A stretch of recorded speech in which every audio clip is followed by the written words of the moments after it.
What's up, guys? And tonight we're going to be taking a look at what the next couple of days are going to look like and why and how there can be multiple chances of some big snowstorms in the first couple weeks of March. If you like the video, hit the like button. If you like the weather, please subscribe. It makes my day every time you subscribe.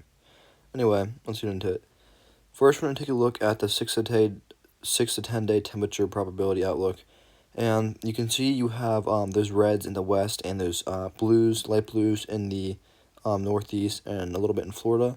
So basically, we're going to get a little bit of ridging over the next couple of days, and that's going to cause pretty much the whole U.S. to warm up, except a little bit of the northeast. And even though it shows blue, that only means it's going to be like 1 or 2 degrees below the average. So you still won't be like terribly cold. It'll just be around average or warm.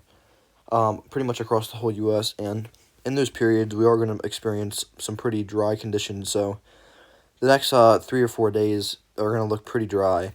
And you can see that on the NAM model. We'll take a look at the NAM model for the next couple of days.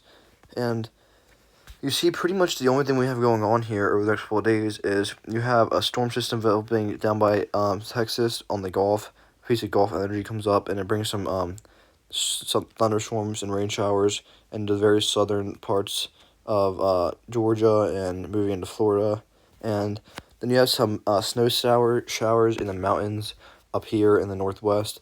And then other than that, after that, you get this dry period across the whole U.S.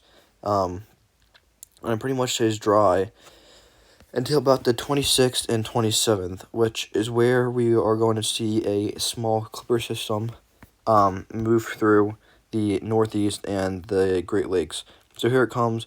You have some lake effect snow, and then it kind of moves off, and then you have almost another one kind of move down, and you get some snow showers into the Northeast, and then another one, which a little bit more widespread, snow showers in the Northeast, which this might change, but growing confident we're going to have a small clipper system moving into the Great Lakes around the 26th and 27th time frame.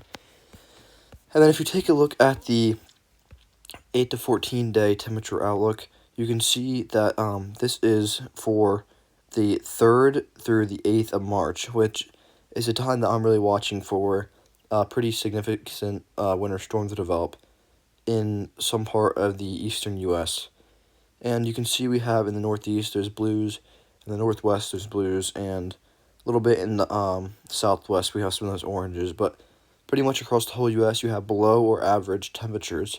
And where we might get this storm is the northeast. So if you can get a cold blast to line up with a few pieces of energy that combine, then you can get a big snowstorm. And there's a few different time frames that we're watching, but it's obviously going to change over the coming days and all the way leading up to it. But here you get into the 1st or 3rd of March, and you have a storm system moving through, and it's kind of a small system, and then another one develops in the back of it that brings pretty decent snow to the or to the Great Lakes and the Northeast, and then kind of moves off and becomes some snow showers for the Northeast, which this is far out, but all you're taking away from this is that it's going to be active, and that is all we can look at this far out. And then you have another one.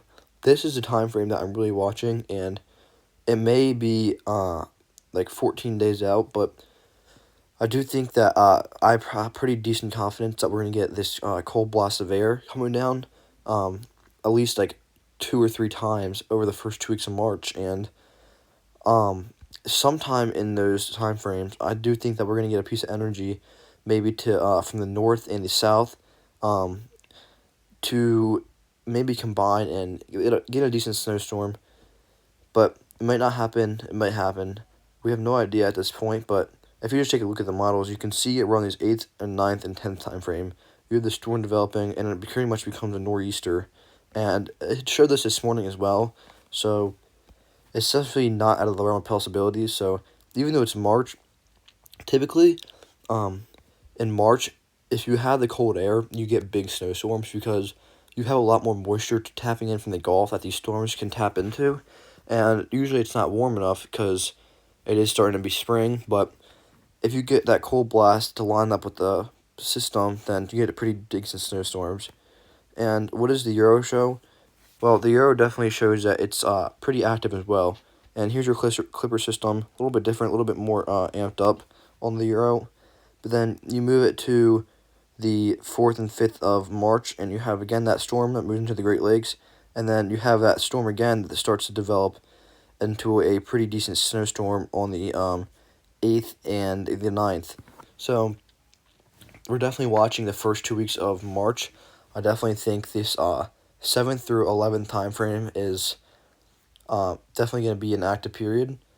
So if you guys live in the eastern U.S., then you got to stay tuned because even though it's the official start of spring on March 1st, we're definitely not out of the woods for pretty decent snowstorms. Anyway, if you liked the video, hit the like button. If you like the weather, please subscribe.